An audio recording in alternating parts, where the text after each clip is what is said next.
بسم اللہ الرحمن الرحیم۔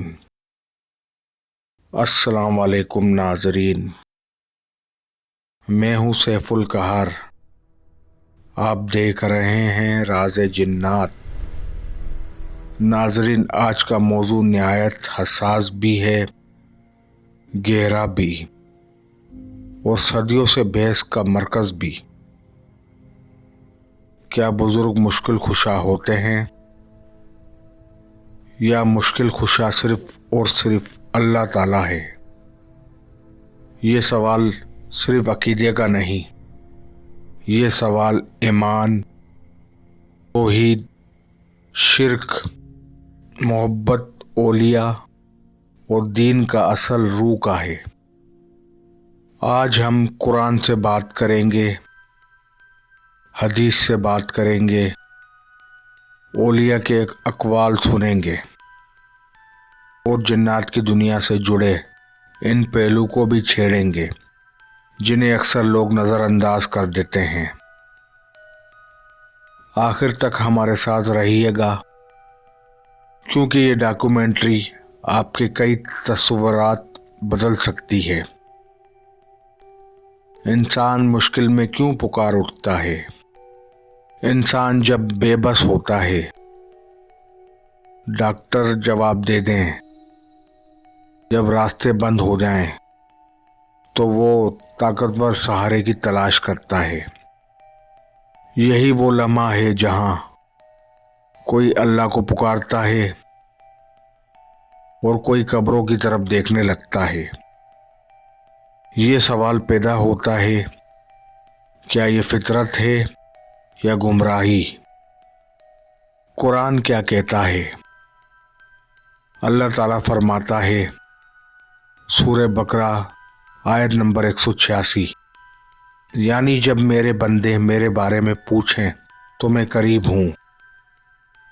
ناظرین، قرآن میں کہیں بھی نہیں لکھا فلاں بزرگ کو پکارو، فلاں ولی کو مدد کے لیے بلاؤ، بلکہ واضح الفاظ ہیں، ایاک نعبد و ایاک نستعین، ہم عبادت بھی تجھ سے کرتے ہیں اور مدد بھی تجھ ہی سے مانگتے ہیں۔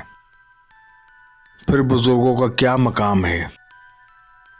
یہاں ایک بہت بڑا مغالطہ پیدا کیا گیا ہے۔ بزرگ اللہ کے نیک بندے ہیں، اللہ کے محبوب ہیں، اللہ کے قریب ہیں، لیکن نعوذ باللہ وہ اللہ نہیں، وہ مستقل اختیار والے نہیں، وہ خود مختار مشکل کشا نہیں۔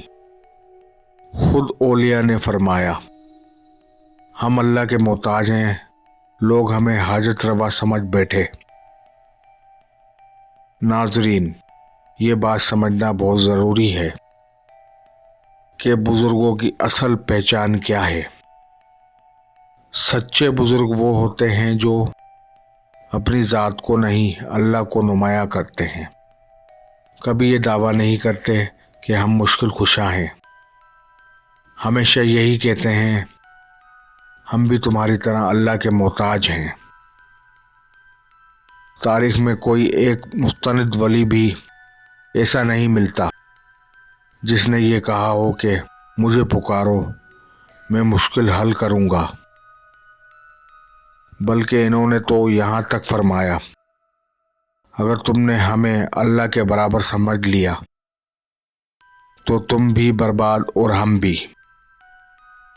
یہی وجہ ہے کہ سچے بزرگوں کی زندگیاں سادگی کی مثال ہیں، اور ان کے مزاروں پر اصل پیغام توحید ہونا چاہیے، نہ کہ حاجت روائی کا کاروبار۔ بزرگوں کی عزت اتباع میں ہے، ان کی دعا میں ہے، ان کے کردار میں ہے، لیکن ان کو پکارنا، ان سے فریاد کرنا، یہ وہ لکیر ہے جو توحید اور شرک کے درمیان کھنچ جاتی ہے۔ مزاروں پہ نظر آنے والے عجیب واقعات۔ ناظرین، کئی لوگ کہتے ہیں، مزار پر روشنی دیکھی، کسی نے آواز سنی،